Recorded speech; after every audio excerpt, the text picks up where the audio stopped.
사실 지금 이 순간에도 우리 몸속에서는 암의 씨앗이 될 수 있는 세포들이 계속해서 생겨나고 있습니다.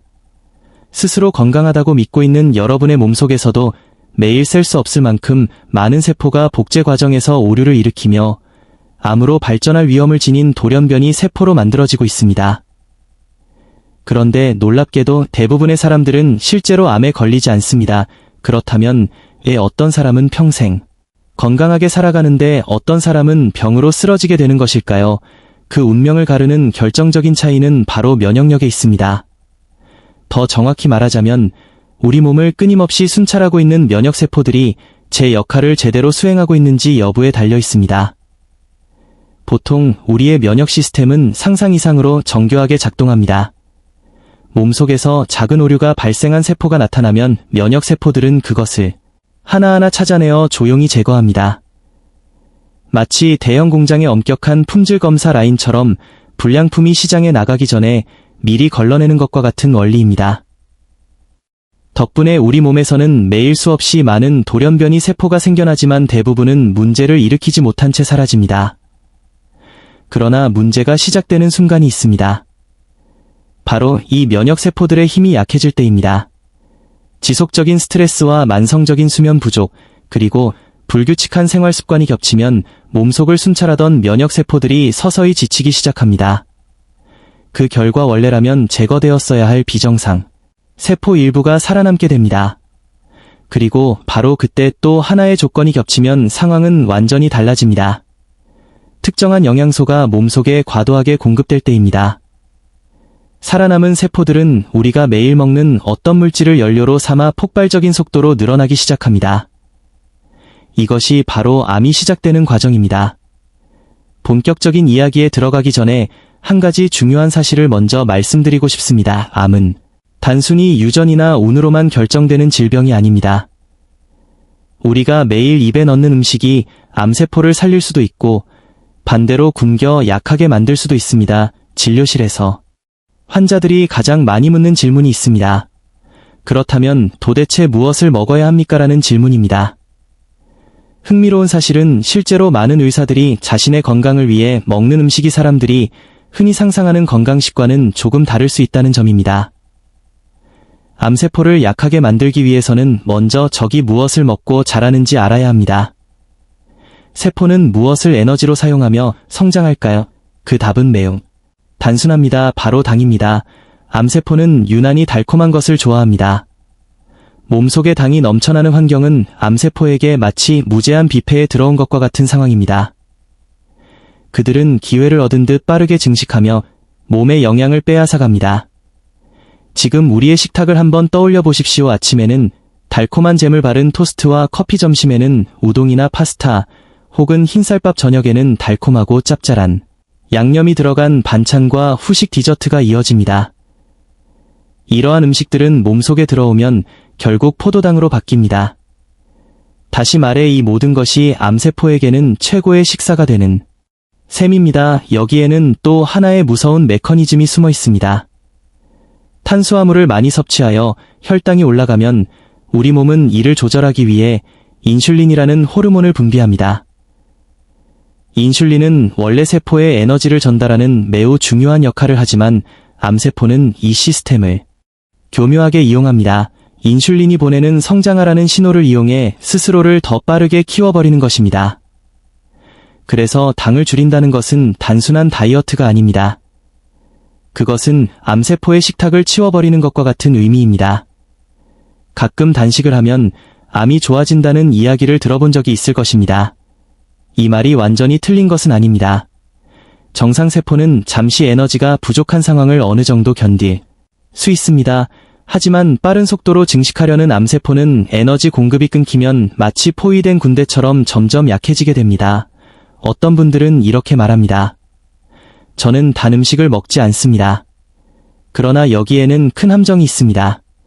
아침에 먹는 건강한 요거트 속에 설탕, 점심 샐러드에 뿌린 드레싱 반찬을 만들 때 들어간 설탕이나 미림 같은 조미료, 이런 것들이 바로 숨은 당입니다. 우리는 스스로 인식하지 못한 채 매일 상당한 양의 암세포 먹이를 섭취하고 있는 셈입니다. 그렇다면 달콤한 음식은 완전히 끊어야 할까요? 인생의 즐거움을 모두 포기해야 할까요? 그렇지 않습니다. 핵심은 당을 완전히 없애는 것이 아니라 당의 종류를 바꾸는 것입니다. 그리고 이제부터 소개할 식재료가 바로 그 역할을 합니다. 달콤함을 가지고 있으면서도 오히려 암세포를 굶주림으로 몰아넣는 특별한 식재료입니다. 슈퍼마켓에서 누구나 쉽게 살 수 있고 가격도 비싸지 않지만 그 진짜 힘을 대부분의 사람들이 잘 모르는 음식입니다. 실제로 저 역시 건강을 위해 매일 빠지지 않고 먹고 있는 식재료이기도 합니다. 이 놀라운 식재료가 무엇인지, 그리고 의학적으로 항암식품 가운데 가장 강력한 것 중 하나로 평가되는지 그 과학적인 이유를 차근차근 살펴보겠습니다.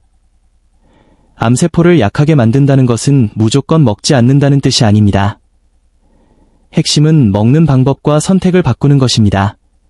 당 자체가 악이라는 뜻은 아닙니다. 우리 몸이 에너지를 만들기 위해서는 일정한 양의 당이 반드시 필요합니다. 문제는 설탕이나 정제된 밀가루처럼 몸에 들어오는 순간 혈당을 급격히 올려 암세포에게 로켓 연료를 공급하는 형태의 당입니다. 반대로 말하면 천천히 흡수되어 정상세포의 에너지원이 되면서도 암세포의 폭주를 자극하지 않는 현명한 당을 선택하면 된다는 뜻입니다. 그렇다면 수많은 의학 논문에서 항암 가능성이 언급된 이 현명한 당을 가진 식품은 무엇일까요? 오늘 이야기의 주인공은 바로 고구마입니다. 고구마는 달콤한데 정말 괜찮은가라고 생각하는 분들도 많을 것입니다. 바로 그 오해를 풀어야 합니다. 실제로 일본의 국립암연구 센터를 비롯한 여러 연구기관에서는 고구마의 암 억제 가능성에 꾸준히 주목해왔습니다. 한 연구에서는 고구마를 일상적으로 섭취하는 사람들의 집단이 그렇지 않은 집단에 비해 특정 자궁암의 발생 위험이 절반 이하로 낮았다는 결과까지 보고된 바 있습니다. 도대체 왜 고구마가 이렇게 강력한 식품으로 평가되는 것일까요? 그 비밀은 고구마가 가진 색에 숨어 있습니다. 노란색 고구마는 베타카로틴이 풍부하여 세포를 둘러싼 막을 튼튼하게 만드는 방패 역할을 합니다. 특히 폐나 위 그리고 식도의 점막을 보호하여 암세포의 침범을 막아줍니다. 속이 선명한 주황색을 띠는 고구마에는 클로로겐산이라는 성분이 많이 들어있는데 이 성분은 암세포의 폭주를 제어하는 브레이크 역할을 합니다. 그리고 보라색 고구마의 안토시아닌 색소는 암세포가 커지기 위해 스스로 만드는 새로운 혈관 형성을 방해하여 암세포로 향하는 영양 공급을 차단합니다.